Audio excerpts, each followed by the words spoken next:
Bonsoir à tous et merci d'être venus si nombreux pour la première conférence du Club Alma. Depuis 3 années déjà, nous aspirons à concrétiser ce projet et c'est enfin chose faite ici ce soir avec vous. Certains m'ont demandé pourquoi l'infini comme premier sujet de conférence. Eh bien pour la symbolique, parce que l'infini, c'est le champ des possibles. L'infini, c'est la présomption de toutes les réussites, l'étendue de nos perspectives. L'infini est cet espace duquel jailliront un jour les idées semées en abondance par la jeunesse.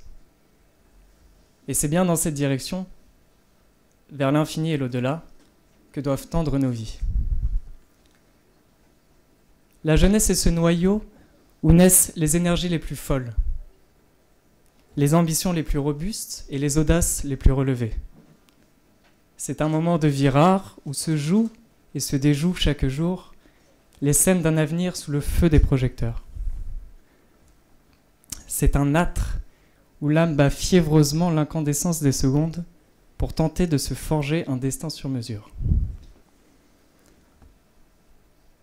Si le temps est le matériau de l'éternité, alors la jeunesse en est la forme la plus fugace. C'est pourquoi il nous a semblé opportun de créer un lieu, un laboratoire de pensée où puisse se tester l'expérience du réel, où puissent se faire écho les interrogations logiques de nos tendres années d'études, de labeur, où puissent se mêler irrémédiablement le doute, la foi, la raison, l'écoute, le défi, la passion, le partage et le dépassement de soi. Et quoi de plus normal en réalité que d'interroger nos aînés sur l'expérience effective et affective qu'ils ont avec la connaissance, afin que le savoir se transmette, d'une part, et que l'on apprenne davantage au contact de l'autre l'humilité face à l'inconnu, face au questionnement, face aux mystères et aux énigmes qu'offre chaque jour la vie. Et ce qu'offre la vie paraît infini et bien au-delà encore.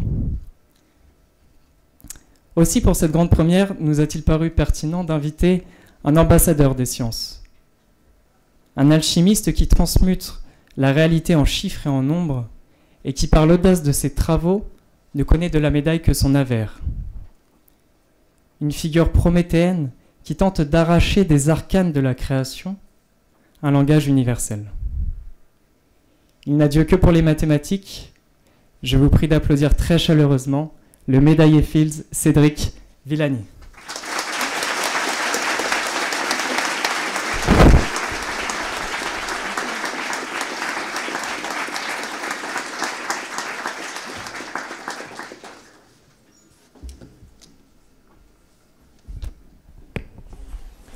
Bonjour et merci pour cette invitation.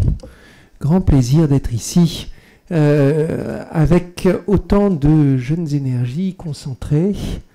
Je vois que le rapport garçon-fille est extrêmement en faveur des garçons, mais on a des jeunes gens et des jeunes filles concentrés et motivés ce soir. Alors, infini, c'est ça qu'on m'a proposé. C'est l'infini, ça fait partie des 2 sujets qui posent des soucis épistémologiques sans fin aux mathématiciens, le deuxième étant le hasard. Il y a plusieurs façons d'aborder l'infini. On peut parler d'infini en évoquant des paradoxes, on peut parler d'infini en se demandant si ça existe, quel est son statut, et puis on peut parler d'infini de façon plus pragmatique en évoquant le statut des sciences mathématiques comme de quelque chose qui permet d'aller, selon la formule du titre, au-delà de l'infini, quelque chose qui permet d'aller là où on ne peut pas aller, là où c'est juste trop petit, ou trop grand, ou trop lointain, ou trop étranger, pour qu'on puisse raisonner là-dessus. Et on va parler de ça, et pour lancer le sujet, une petite histoire sur laquelle je vais vous commencer par cette petite présentation, extrait d'une conférence plus générale. Dites-moi, est-ce que vous avez un micro-main? Parce que moi, je suis incapable de rester en place en parlant. Il est juste là. Il est là, super. Alors ça, on vire. Ok, alors on est mieux comme ça, là.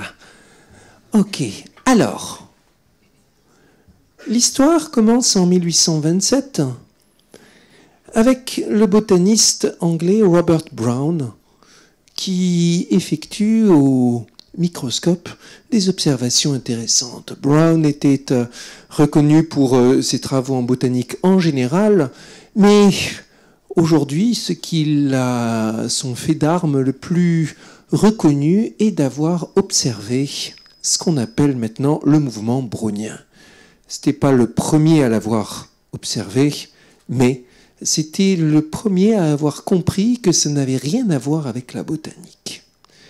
Bon, brownien, qu'est-ce que c'est? Prenez un microscope de bonne qualité.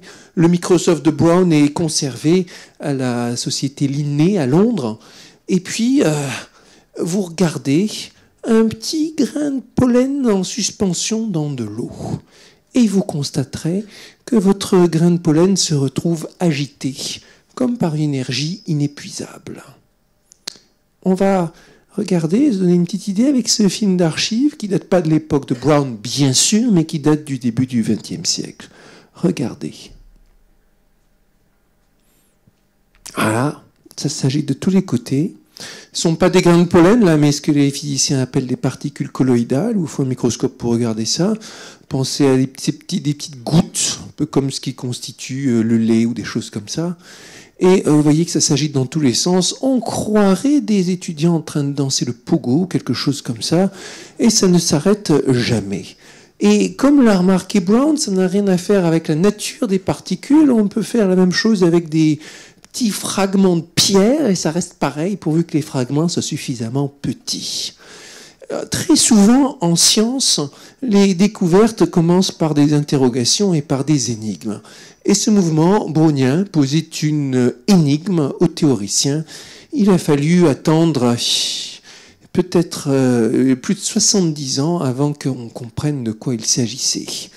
Et il revient à Albert Einstein, d'une part, Marianne Smoluchowski, d'autre part, d'avoir pu donner une interprétation de ce mouvement brownien au début du XXe siècle en utilisant la théorie atomique ou théorie atomiste du physicien autrichien Ludwig Boltzmann.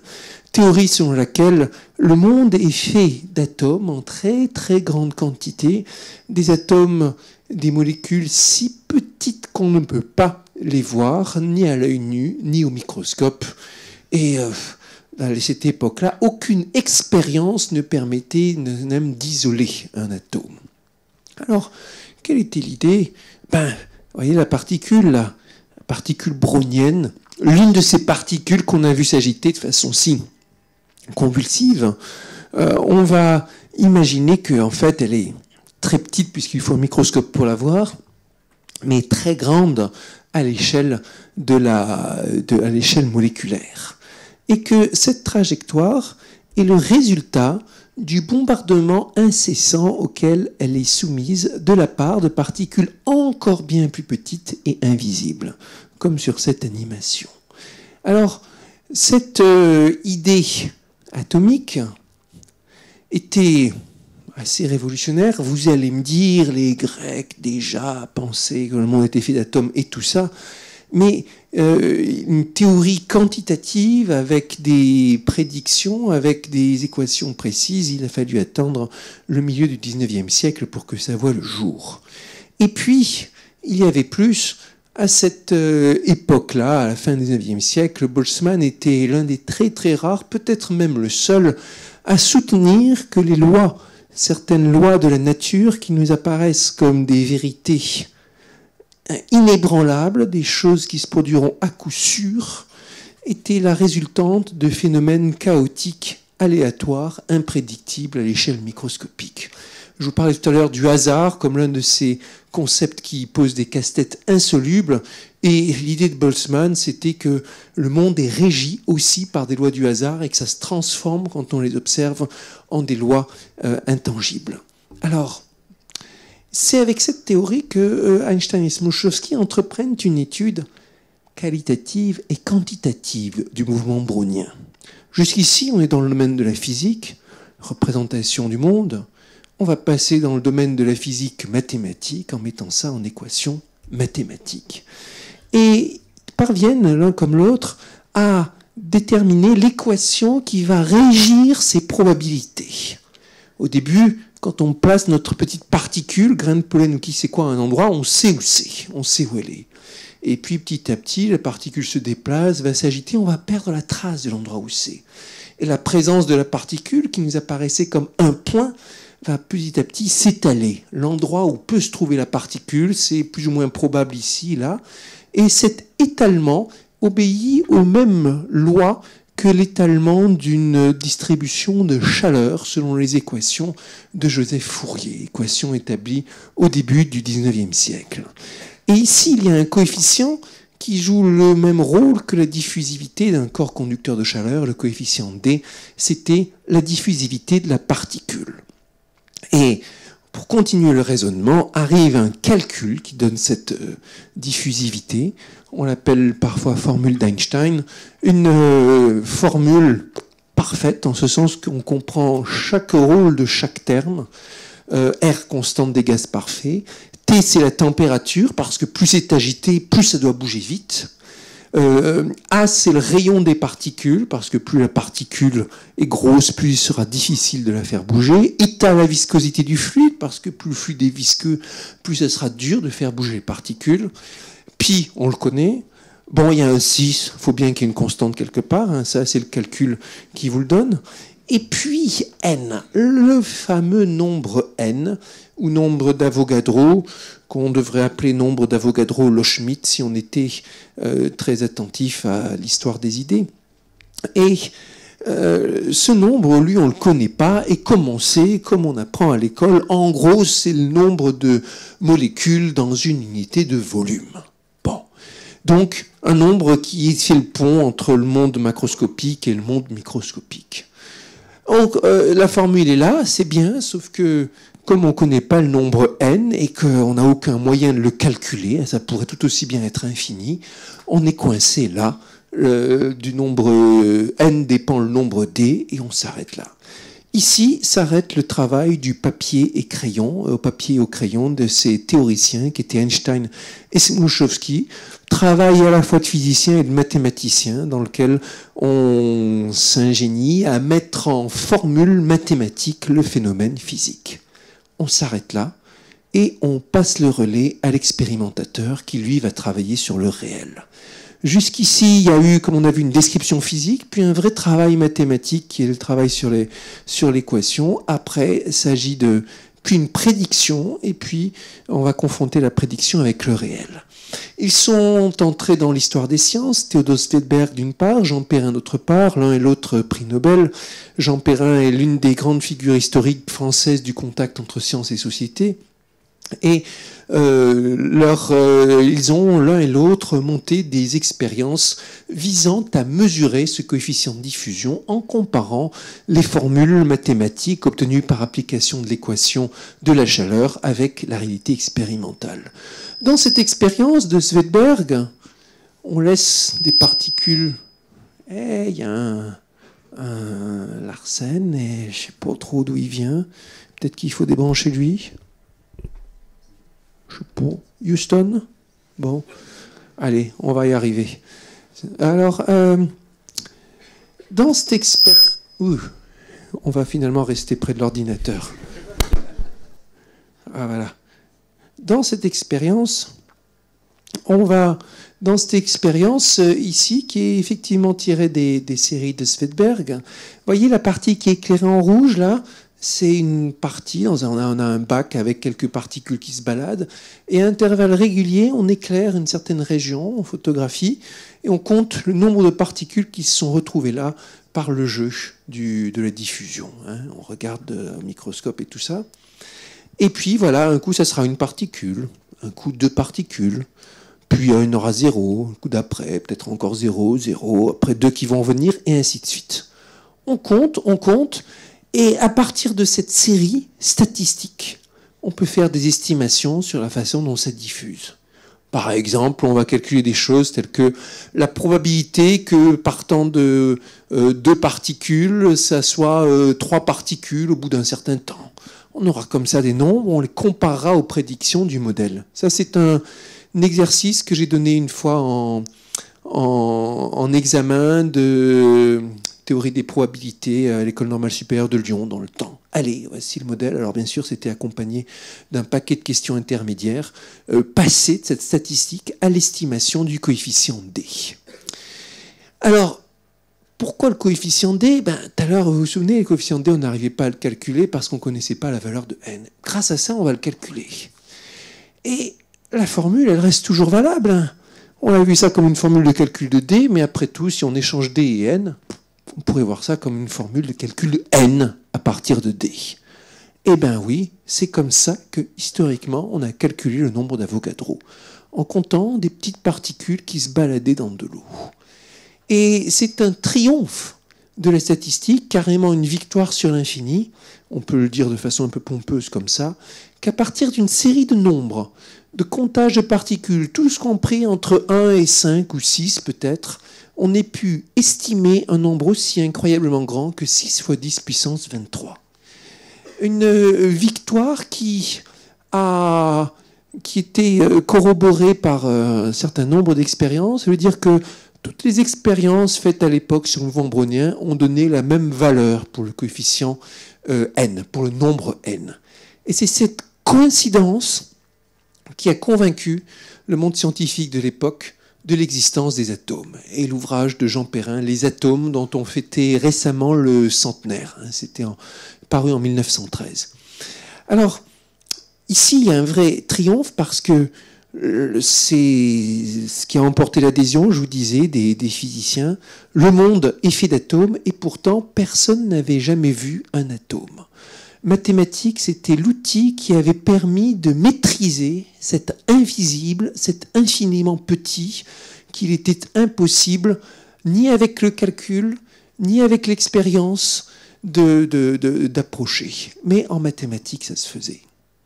Et à la fin, vous arrivez à une transformation de la réalité, une transformation de notre représentation du monde, telle que on s'est mis à l'enseigner dans toutes les écoles, sans jamais expliquer comment on avait trouvé ça, mais maintenant ça a été acquis. Tous ici, vous avez appris à l'école que le monde est fait d'atomes, et sans savoir que c'est une découverte qui a été acquise chèrement par un calcul, par des prouesses intellectuelles et par l'application très maligne de statistiques.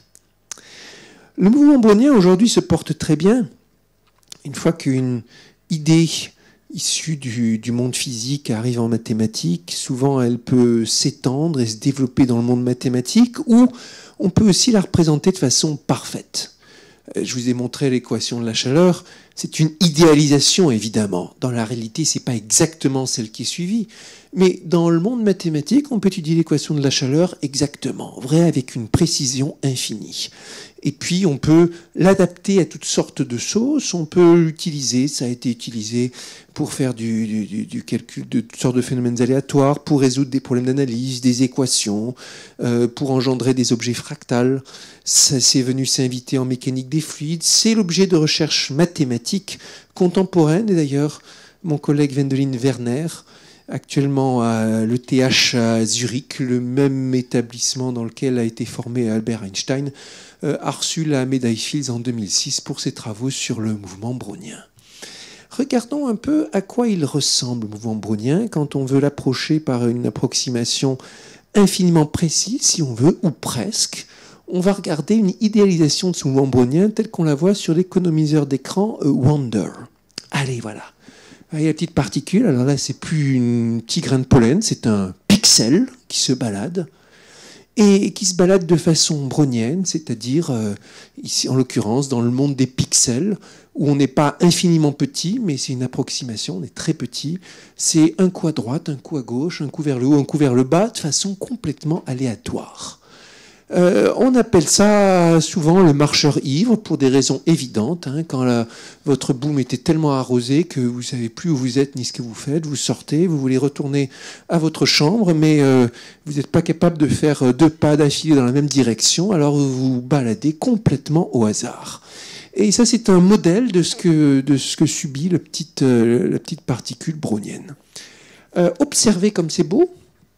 Observez comme c'est plein d'anfractuosité. Il y a énormément de choses qu'on peut dire là-dessus. Il y a des équivalents, des décennies de travail de mathématiciens qui se sont passés à étudier comment ça se passe. Et quelles sont les propriétés de ce mouvement. Parfois, ça a l'air très rapide. On voit des choses qui ressemblent à des ismes. On voit au contraire des choses qui sont très épaisses. Il y a plein de propriétés. Par exemple, cet objet est dimension 2 et il est ce qu'on appelle récurrent, c'est-à-dire la probabilité que, partant de n'importe où et vous dirigeant au hasard, vous finissiez par retrouver votre chambre, est égale à 1, 100%. Ce qui veut dire qu'en théorie, vous pouvez toujours appliquer la méthode. Cela dit, le temps moyen de retour est infini, ce qui fait que la méthode n'est pas très efficace en pratique. Alors ça, c'est un exemple de résultat qu'on peut établir. Et là, pour le coup, ce genre de problème, de démonstration, de théorème est bourré d'infini jusqu'à la moelle. Quand vous glissez dans le calcul des probabilités, dans le calcul de ce théorème de récurrence, vous êtes amené à regarder les probabilités de repasser au bout d'un coup, de 2 coups, de 3 coups, de 1000 coups, une infinité de coups. Vous êtes amené à faire des sommations, vous êtes amené à manipuler l'infini sans arrêt pour arriver à votre démonstration de quelque chose qui pourtant est fini, qui vous dit qu'à coup sûr, en temps fini, vous allez revenir. Voilà. Alors, ces marches aléatoires, c'est joli, il y a plein de variantes. On étudie aussi dans mon cours de probabilité, on parlait de la marche aléatoire également en dimension 3. Ça, c'est le problème du poisson ivre qui cherche à retrouver son corail ou qui sait quoi dans un espace en 3 dimensions, parce qu'il peut aussi se déplacer vers le haut ou vers le bas. Et on sait que dans ce problème, les choses sont complètement différentes et qu'il n'y a qu'une probabilité, genre 1/3, si je dis pas de bêtises, d'arriver à retrouver son corail préféré. Alors, ça c'est l'aléatoire tel qu'on l'a observé, c'est parti de la nature. Le stade suivant en mathématiques, comme ailleurs, une fois que vous avez compris une propriété de la nature, c'est de l'utiliser, de l'appliquer, d'en faire de la technologie. Et les marches aléatoires, bon, vous allez dire c'est joli, peut-être c'est rigolo, mais c'est devenu un des objets phares de la fin du XXe siècle, quand ça s'est retrouvé au cœur de la méthode révolutionnaire de recherche par mots-clés qui a été mise en œuvre par Google. Alors, comment ça marche ? Alors, on va se entrer dans les entrailles d'un des algorithmes les plus célèbres de la fin du XXe siècle, PageRank. Et l'idée d'abord, la première idée, c'est que pour se retrouver dans le web, on va chercher ce qui est le plus écouté. Imaginez que vous êtes un détective occupé à rechercher l'information dans un cas sordide, une affaire de meurtre où il y a 8 témoins. Vous allez tous les interroger, bien sûr, et écouter tout ce qu'ils ont à dire. Et puis, certains vont vous dire des trucs, et puis ils vont peut-être vous dire « ça, je le sais parce que machin me l'a dit ». On va se faire référence les uns aux autres. Comme ici, le numéro 6, il fait référence à 2 parce qu'il y a une information qu'il connaît de part de 2. Le numéro 2 fait référence à 1, le numéro 1 fait référence à personne. Dans ce cas-là, il est naturel de commencer par interroger les témoins directs, comme le numéro 1, en regardant parce que ça n'a pas été déformé, parce que c'est la source d'information qui est citée par les autres. On n'est pas sûr, peut-être que 2 fait référence à 1 en disant qu'il a menti ou qui sait quoi, mais en priorité, on va commencer par ça. 4 aussi, sur le dessin, est un témoin direct, et vous remarquez que 4 est cité par 3 personnes, alors que 1 est cité par 2 personnes. Peut-être on va donc commencer par le numéro 4 en se disant que c'est le plus cité, le plus pertinent.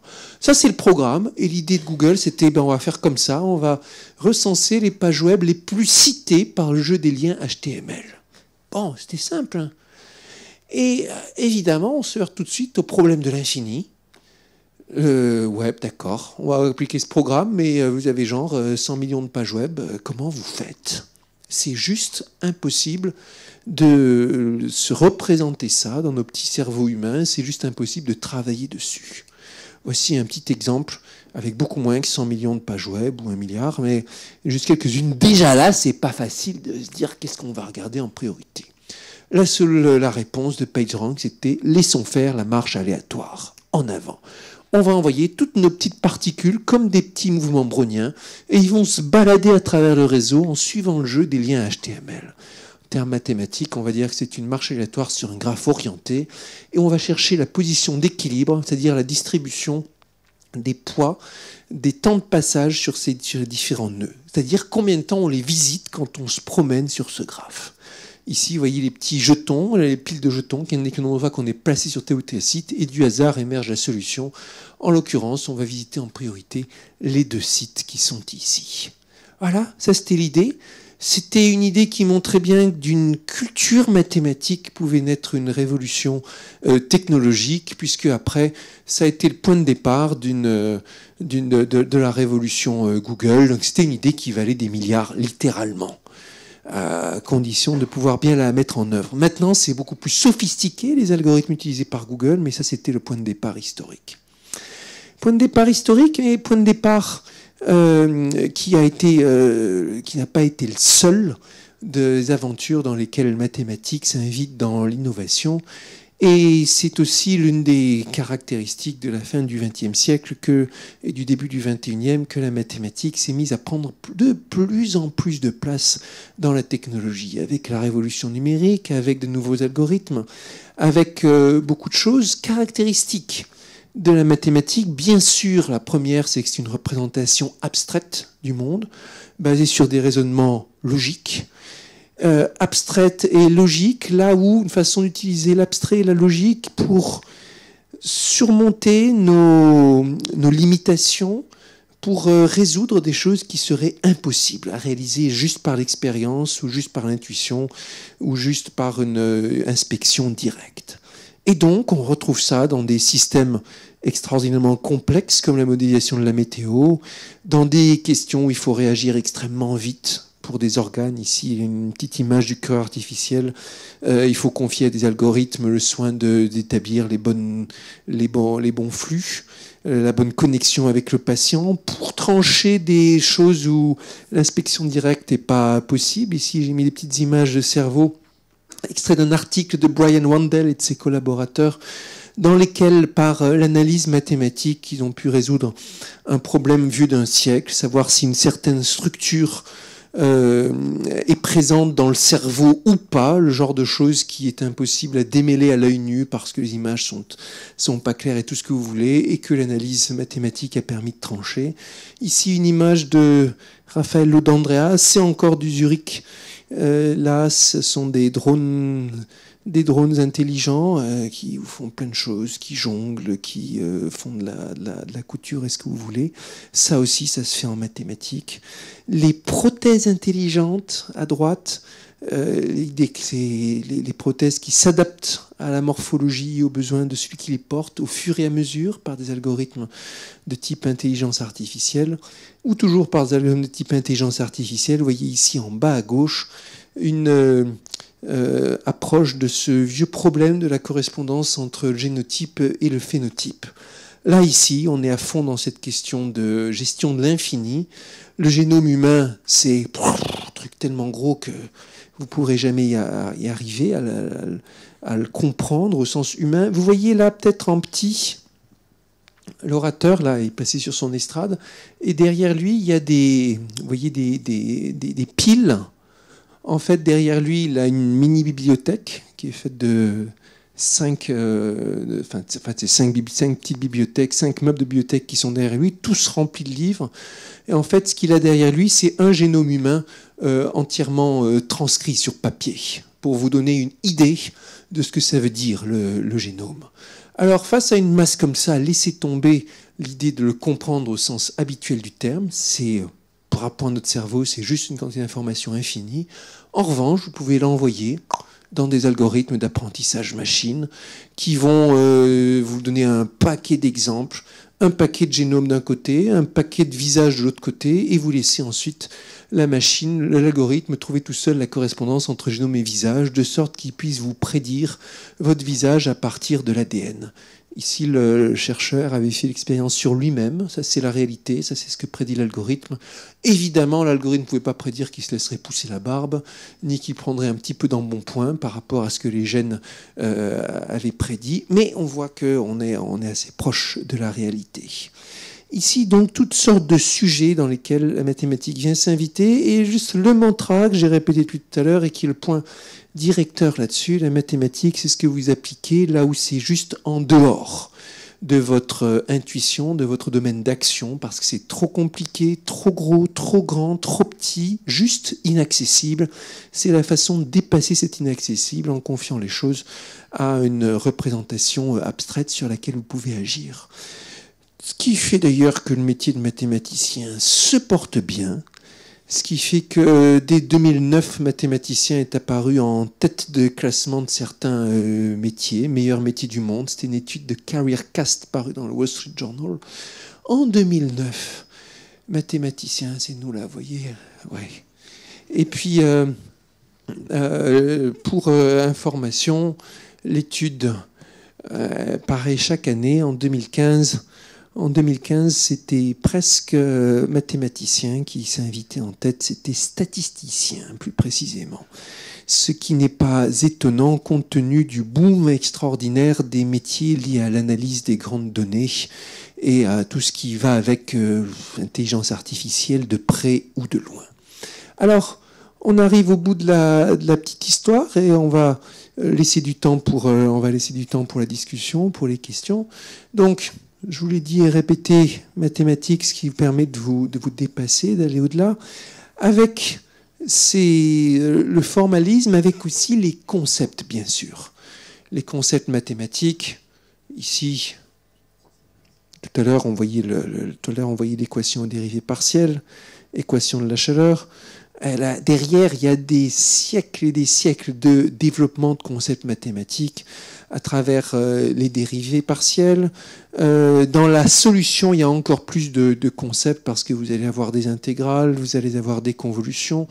La notion même d'intégrale, c'est quelque chose qui a été visité, revisité. Quiconque a suivi un cours de théorie de la mesure moderne, c'est que dans un cours de théorie de la mesure, vous passez votre temps à jongler sur les paradoxes qui font intervenir l'infini, et à la fin, vous les incorporez dans une boîte noire qui vous donne un certain nombre de résultats, de théorèmes bien commodes à appliquer, théorème de convergence dominée, ils ont des noms poétiques, théorème de ceci et de cela, et une façon, si on veut, d'incorporer un certain nombre d'infinis dans votre trousse à outils. Voilà.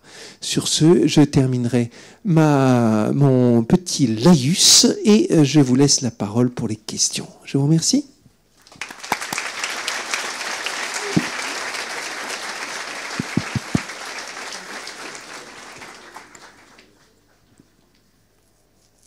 Donc, merci à M. Villani pour cette intervention. Nous pouvons donc passer aux questions. Nous allons vous faire passer les micros si vous souhaitez intervenir.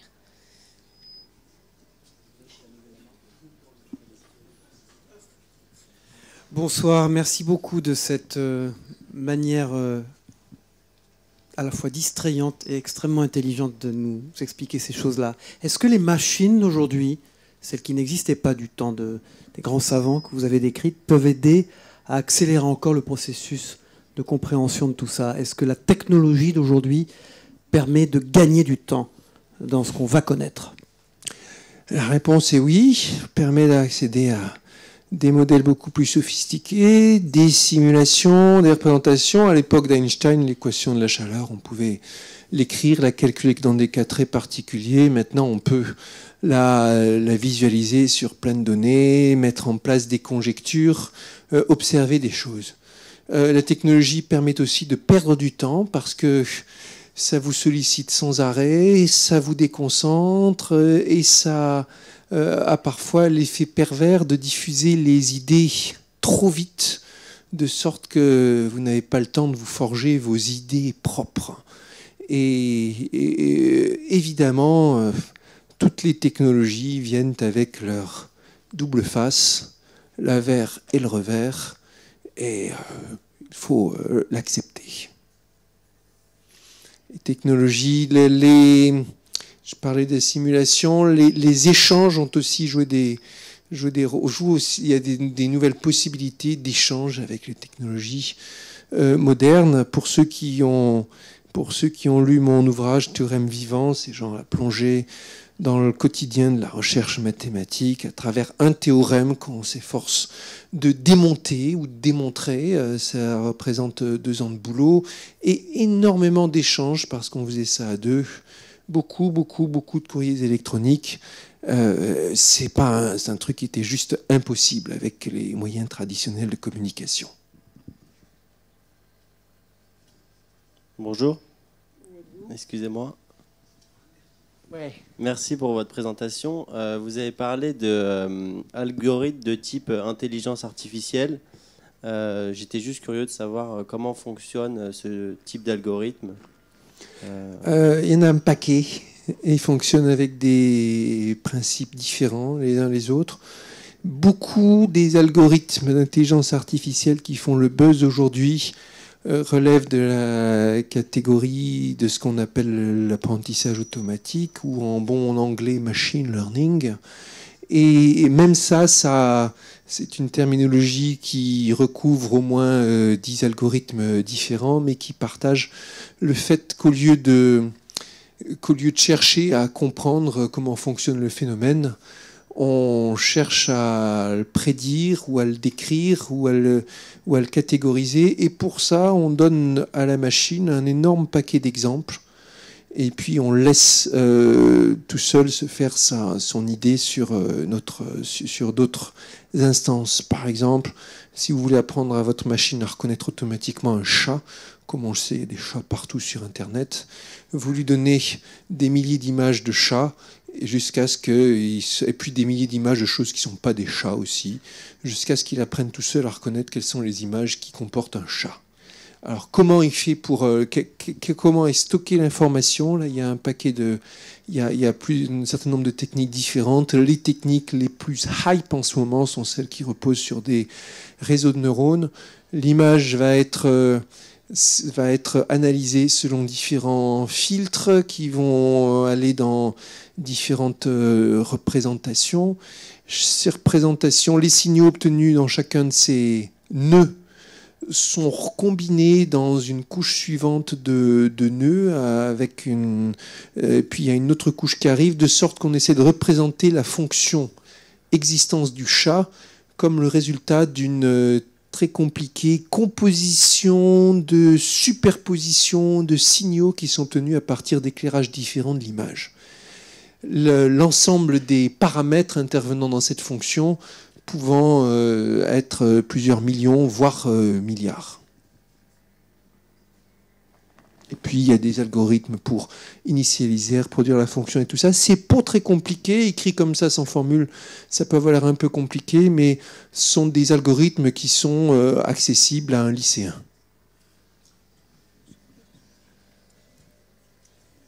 Qui aime bien un peu programmer. En tout cas, des algorithmes nettement plus simples que résoudre l'équation de la chaleur dans une géométrie un peu compliquée. Ici, là, peut-être, ou qui d'autre? Ouais. Bonjour.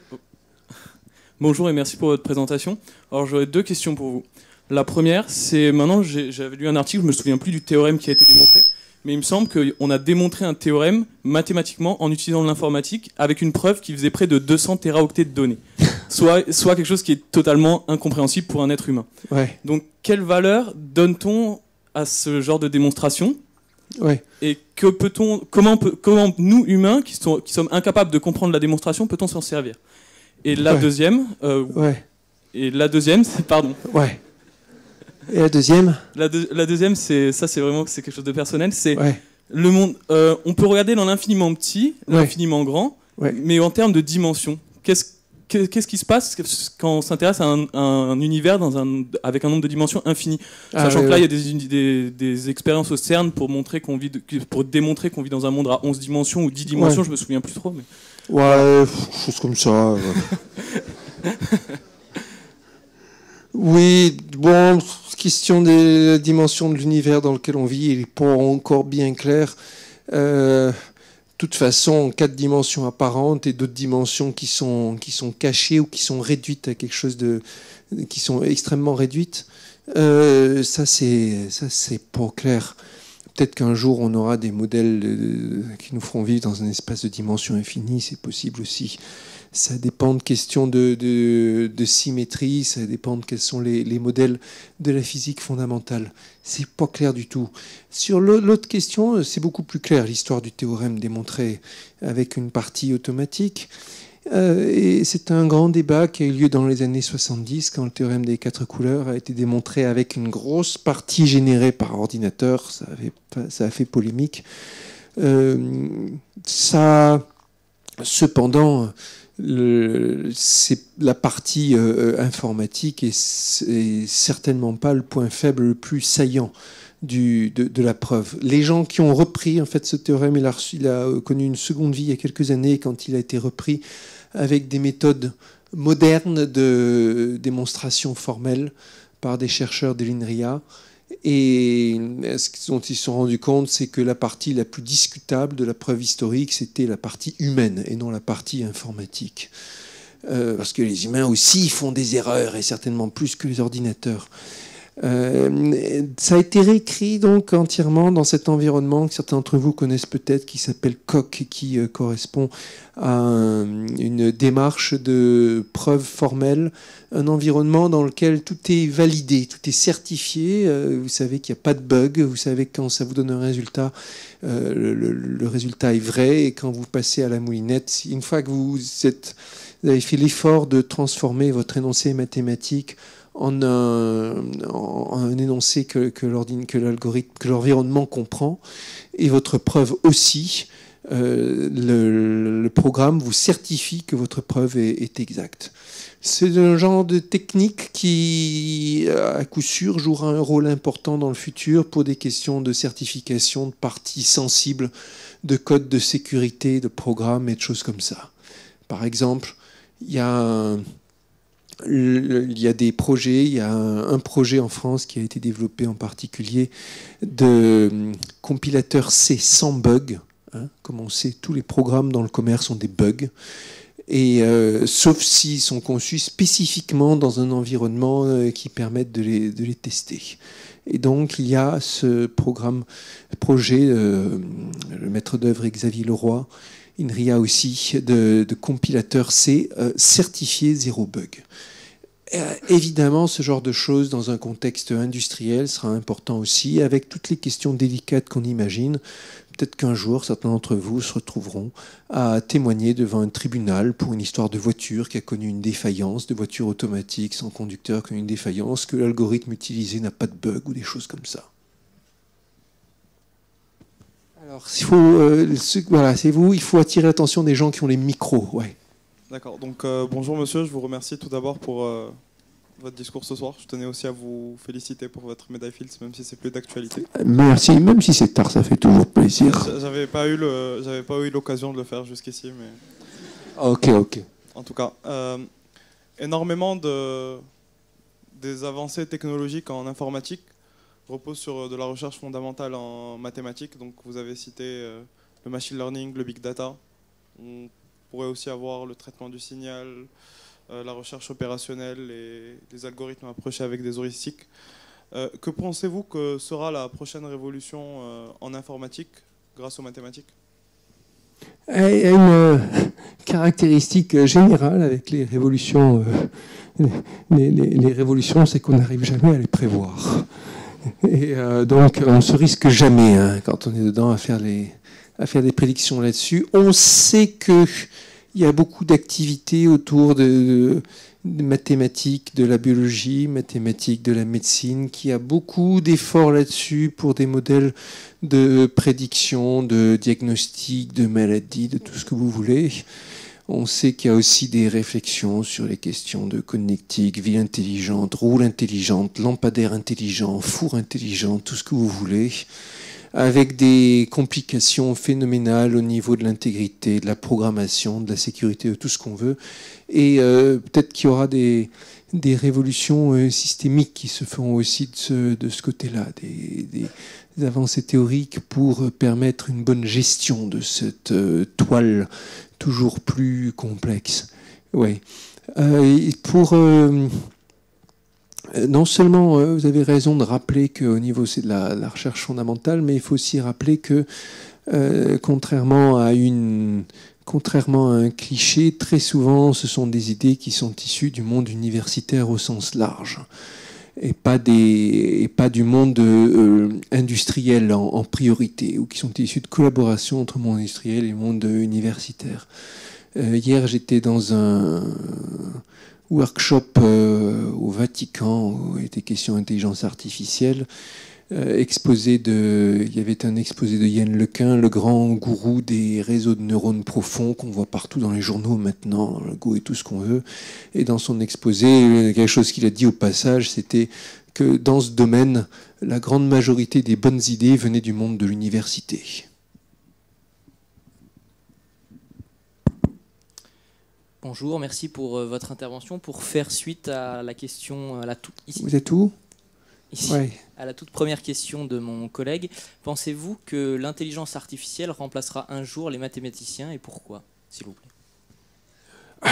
On ne sait jamais, hein. Mais c'est pas pour demain. À mon avis, même vous qui êtes jeunes et en bonne santé, vous ne verrez pas ce jour.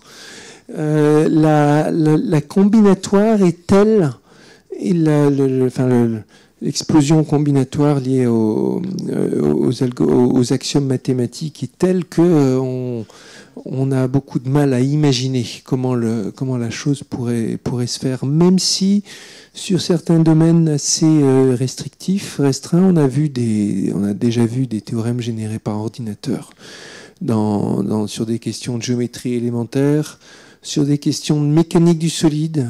Il y a quelques années, c'était l'algorithme qui arrivait, du moins pas à démontrer le théorème, mais à retrouver les équations de Newton à partir de l'observation de points de mécanique classique. Et en revanche, sur les questions de démonstration mathématique en général, la combinatoire est telle, je veux dire, le nombre de chemins, de possibilités, de cultures, de choses que vous pouvez prendre est tellement gigantesquement grand que on ne le voit pas. C'est pas clair, par exemple, s'il sera plus facile de faire un mathématicien automatique ou de faire un humain généraliste automatique. Bonsoir. Ouais. Alors, moi, je voulais savoir... avez-vous un mathématicien préféré? Moi, j'aime bien le travail que j'ai fait et tout.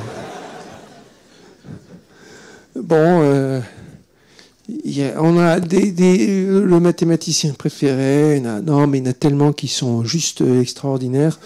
On pourrait citer des dizaines de noms. Dans mes conférences, il y en a plein qui arrivent. Il y en a tellement. C'est dur de choisir. Je fais des conférences régulièrement. Les deux conférences sur les mathématiciens que je fais les plus souvent, c'est Henri Poincaré et John Nash. Et puis, c'est toute une affaire. Voilà. Mais il y en a plein d'autres. Ouais. Bonsoir. J'avais une question, puisque on est en train de parler de l'infini. Je voudrais aborder avec vous la question des problèmes NP complets. On peut les citer notamment le problème du voyageur du commerce ou le sac à dos, par exemple.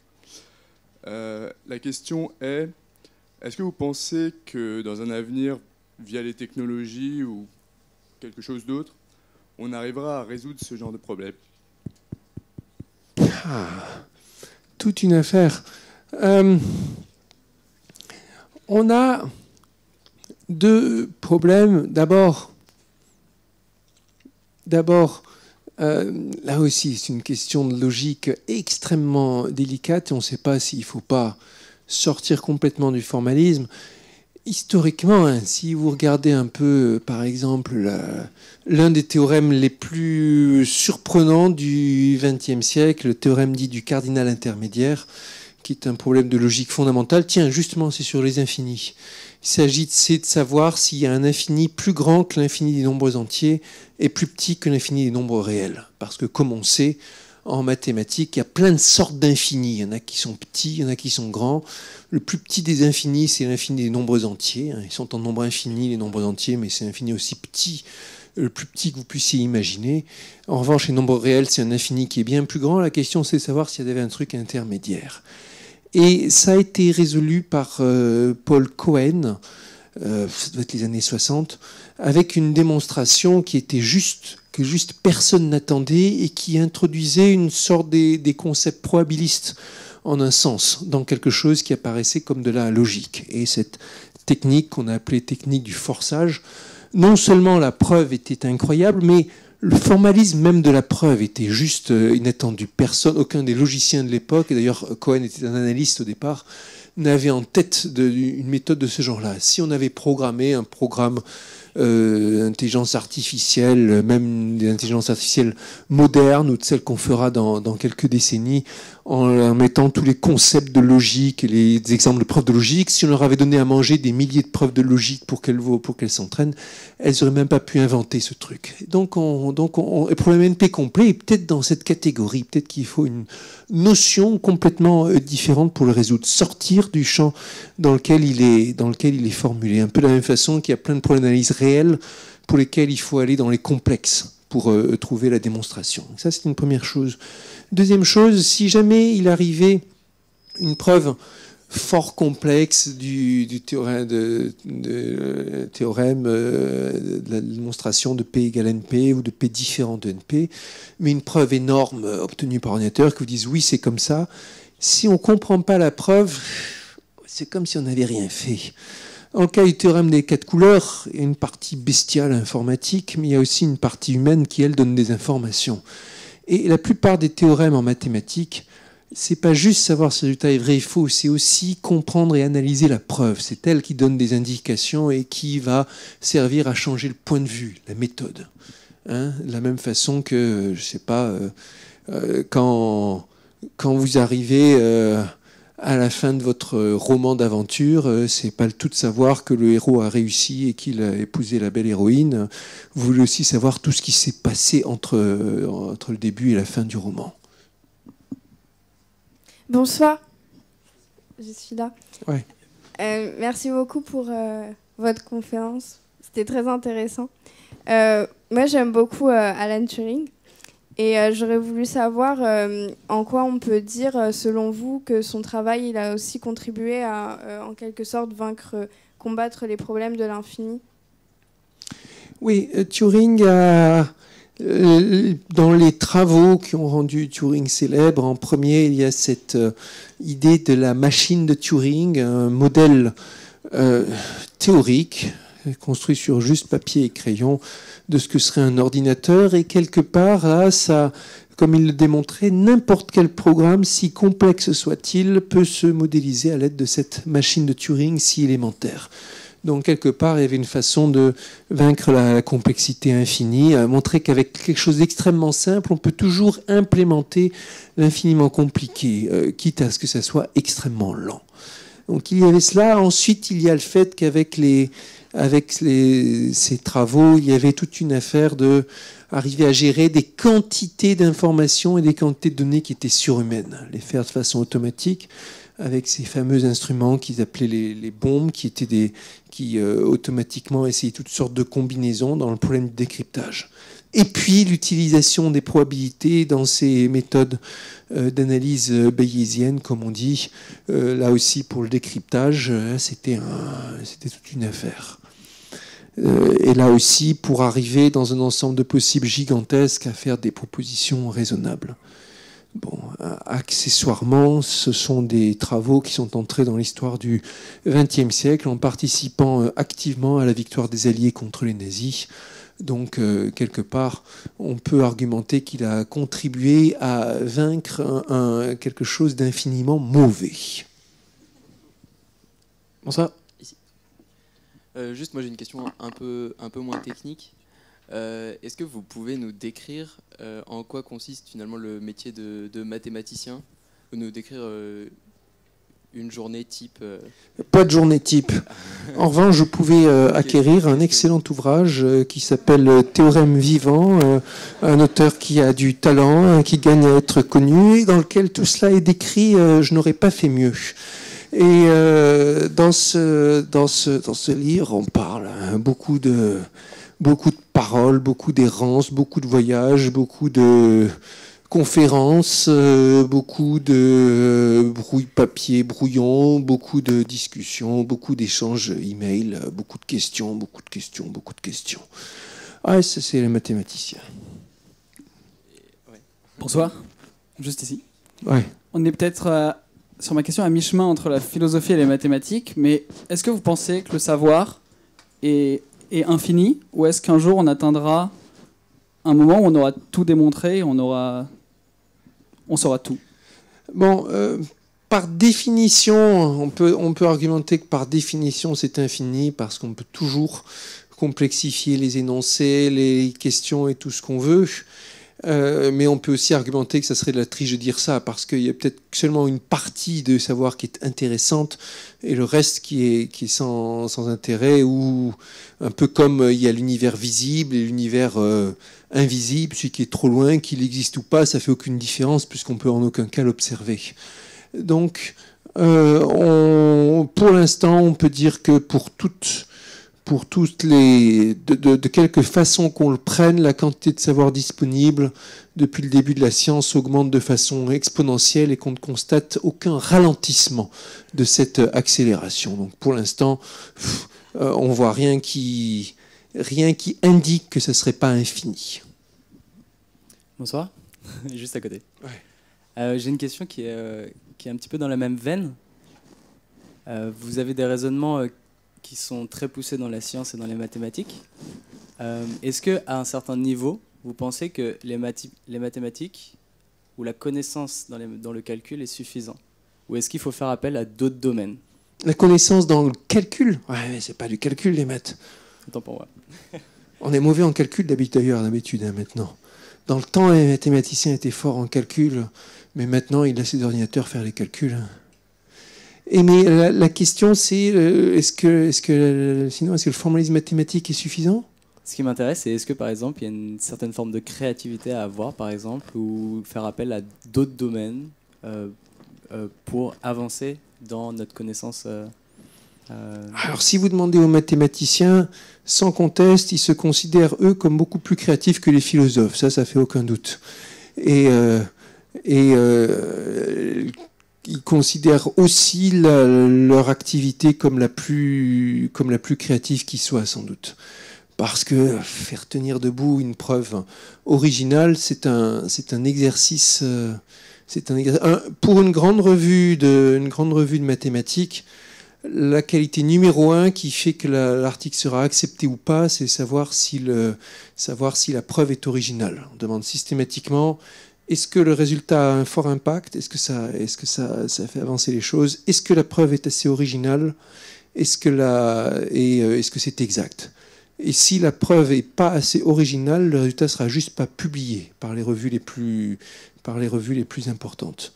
Et il ne fait aucun doute non plus que la qualité que les mathématiciens révèrent en priorité, c'est le pouvoir créatif, l'imagination.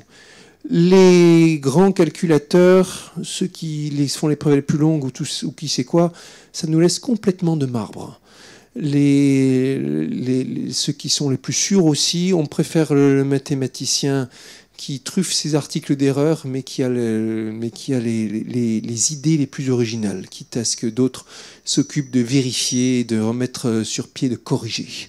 Mais il ne fait aucun doute que pour les mathématiciens, la qualité numéro 1, celle qui fait que celle qui vous donne le statut de légende vivante, c'est si vous êtes beaucoup plus original que les autres. Donc ça, c'est à partir d'un moment où on a assez, on a assez développé ses connaissances pour avoir besoin de créativité. Si on avait la créativité en premier, est-ce que ce serait possible? Alors ça, non, mais ça, c'est pas particulier au monde mathématique, hein. Si vous voulez devenir un grand musicien original et que vous n'avez jamais fait de solfège, mettez-vous au piano et on verra ce qu'il en sortira. Hein. Il n'y a aucun domaine, je pense qu'il n'y a aucun domaine de la créativité humaine où vous pouvez vous passer de savoir-faire et de connaissances.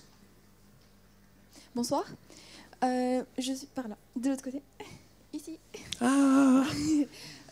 J'avais une question. Vous avez parlé de connectivité, de certification d'information, de stockage d'un certain nombre infini de données qu'on devait stocker. Et j'ai du coup pensé au blockchain. Et comme quoi, ça fait un peu l'actualité en ce moment.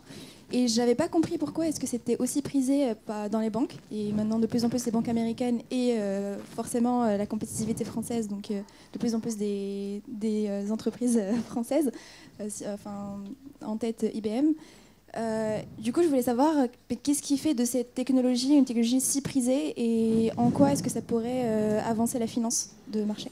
Ouais, une technologie est complètement sûre en ce sens que une fois que la transaction en Bitcoin est publiée sur le grand fichier du blockchain, elle est infalsifiable. Ça a été vérifié par un paquet d'individus différents.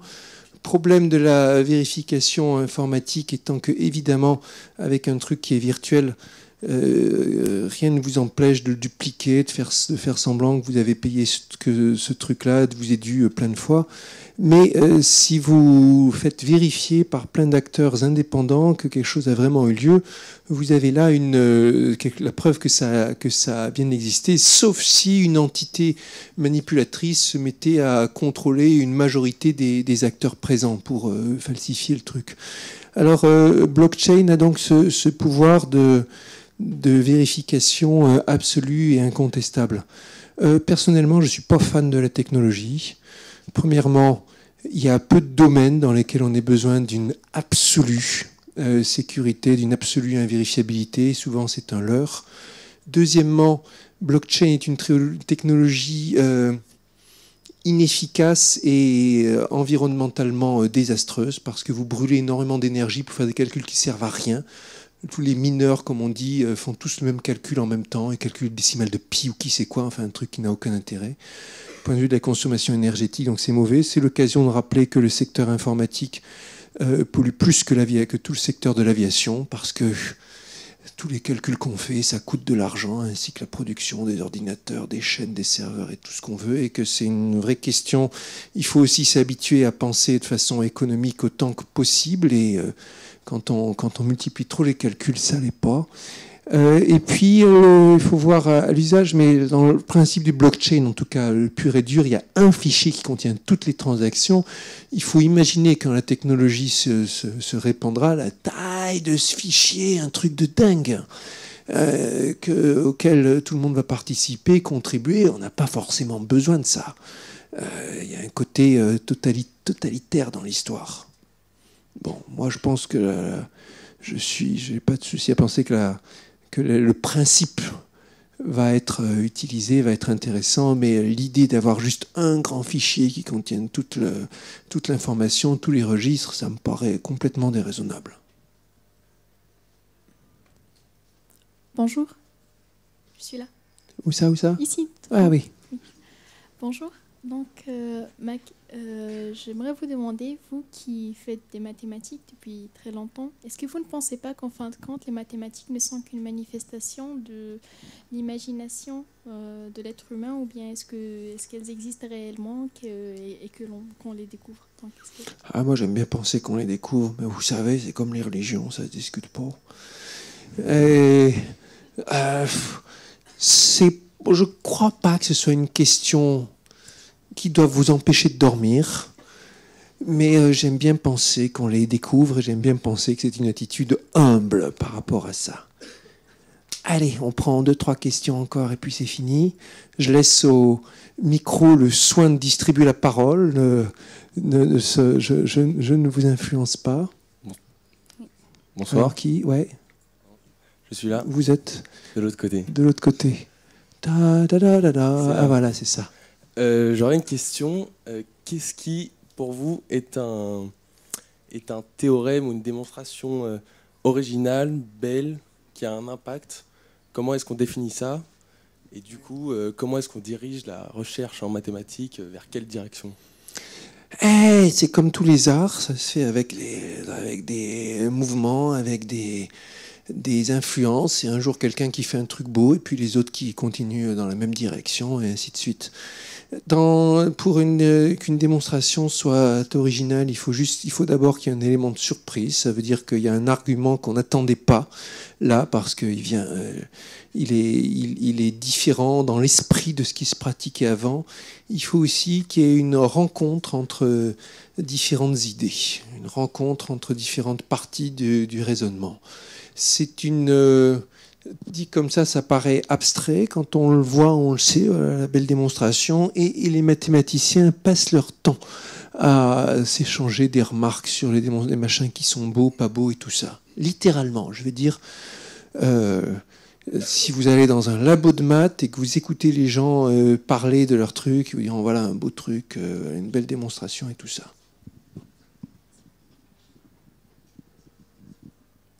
Bonsoir Monsieur Villani, merci beaucoup d'être venu nous parler ce soir. Je voulais vous poser une question un peu politique, en fait, en faisant appel plus à votre expérience d'enseignant, professeur de mathématiques. Je crois qu'en France, on a la réputation de former des très bons mathématiciens. On a beaucoup de médailles Fields, je crois, proportionnellement. Et j'ai entendu hier ou avant-hier à la radio les résultats d'une enquête qui évaluait le niveau des élèves de CM1 au niveau européen. Et dans cette enquête, la France se classait bonne dernière, je crois. J'ai entendu 26e sur 28, ouais, donc ça aurait pu être pire. Avant-dernière. Qu'est-ce que vous en pensez? Est-ce que c'est inquiétant? Est-ce que vous pensez que les mathématiques sont enseignées différemment aujourd'hui qu'il y a quelques dizaines d'années? Le truc qui est inquiétant, c'est juste qu'on n'a plus de profs de maths. Hein. Comment vous voulez que le système tienne debout avec ça? Alors vous me direz, en CM1, c'est pas encore des profs de maths, mais on a des enseignants qui sont pas formés et qui... On n'arrive plus à recruter des enseignants, c'est ça le truc, c'est juste grave. Pas que pour les mathématiques. Hein. Mathématiques, c'est une matière qui dépend énormément de l'enseignant. C'est une matière qui s'apprend à l'école, pas dans les bouquins, pas en famille. Donc c'est une matière qui souffre quand le système d'éducation souffre. Et juste le grand drame, c'est qu'on n'arrive plus à recruter nos enseignants. C'est juste trop dur, ou pas assez bien payé, ou pas assez respecté, ou tout ça à la fois. Et c'est ça qui est derrière. Hein. Il n'y a pas de miracle là derrière. Pas de mystère.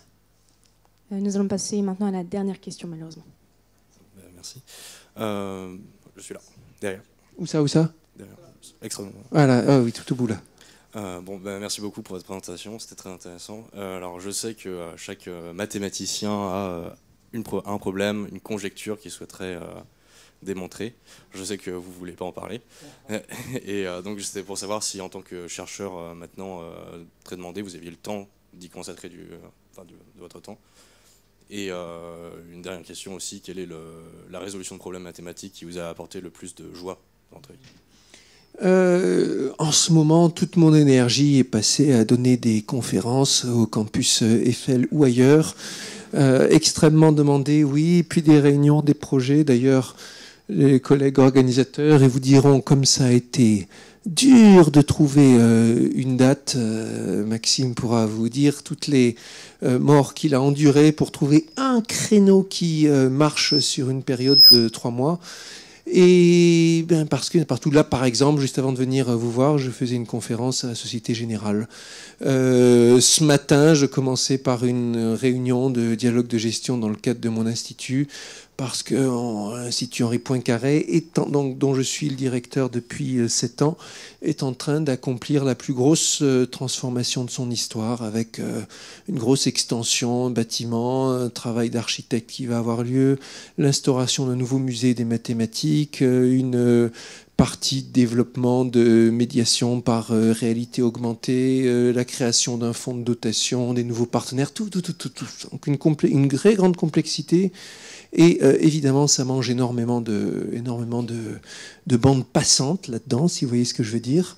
Alors, il y a ça, les questions institutionnelles, les conférences, ça représente le gros de mon activité. Si vous y ajoutez les bouquins, les passages à la radio et à la télévision, les sollicitations dans le cadre, l'étude de Teams là dont vous parlez, je l'ai vu passer, hein, parce qu'il y avait 15 appels de journalistes sur mon téléphone portable ce jour-là, tous voulant des commentaires sur le niveau mathématique des petits Français. Donc, ouais, non, mais ça, c'est une... il faut pas faire de demi-mesure dans ce genre de choses, parce que de toute façon, l'idée, quand on est là-dedans, de réserver un petit temps pour faire de la recherche est absurde. La recherche, vous avez besoin de beaucoup de temps. Donc, autant se consacrer pleinement à ce genre de projet de développement institutionnel et de conférences et d'autres. Votre autre question, c'était quoi? Sur les... Ouais, la joie, ouais. Dans cet excellent ouvrage que j'ai mentionné tout à l'heure, Théorème vivant, vous voyez toutes les coulisses, beaucoup de joie, pas seulement parce que c'était la démonstration mathématique de l'amortissement Landau non linéaire dans un plasma parfait qui serait dans un plasma parfait périodique proche d'une perturbation gevrée régulière ou des choses comme ça. Donc d'abord, ça a été pas seulement parce que après ça m'a permis d'avoir la médaille Fields, mais aussi parce que c'était une vraie victoire, une preuve de 150 pages écrite par un humain, hein, pas par des ordinateurs, avec un très haut niveau de complexité et puis qui a apporté quelque chose. Hein. Il y a un nouveau champ de recherche qui a été ouvert après ça sur la question de la stabilité d'équations réversibles par mélange. Il y a un problème de mécanique des fluides qui a été résolu dans la foulée de notre travail, qui avait un bon siècle d'âge. Et puis, quand on a commencé, c'était même pas clair quelle était la question, quoi. Il a fallu d'abord comprendre quel était le problème intéressant, discuter, comprendre exactement ce qu'on voulait démontrer. Et puis après, il y a eu tout le travail qui a été long et dur. Vous savez, c'est comme dans les films d'aventure. Plus on a de difficultés à surmonter, plus on est heureux à la fin. Il y a eu, et puis comme dans les films d'aventure aussi, il y a eu le moment où tout a failli s'écrouler, plus d'une fois d'ailleurs, comme ce passage, ce moment où mon collaborateur Clément a voulu tout laisser tomber parce que juste ça marchait pas, plus d'1 an de boulot, déjà 100 pages de démonstration et rien, tout qui marchait, qui se heurtait à un mur. Et le jour où il s'est mis en tête de m'expliquer pourquoi il a abandonné et qu'il a commencé à rédiger un long courriel où il expliquait toutes les raisons qui faisaient qu'on ne voyait pas le bout et qu'on n'y arriverait juste pas, c'est à ce moment-là, en rédigeant le courriel, qu'il a compris comment il fallait faire. Et ça a été un point de départ. Donc c'est vraiment comme dans les films d'aventure, vous savez, vous êtes là et la corde qui est en train de s'effilocher, le truc, le grand machin, et puis juste à ce moment-là, il y a un truc, une fenêtre qui s'ouvre, quelque chose qui vous sauve. Et ben voilà, quand on a échappé à la mort, on apprécie la vie d'autant plus. Et sur ces belles paroles, où on est allé pas tout à fait au-delà de l'infini, mais pas loin, je vous remercie.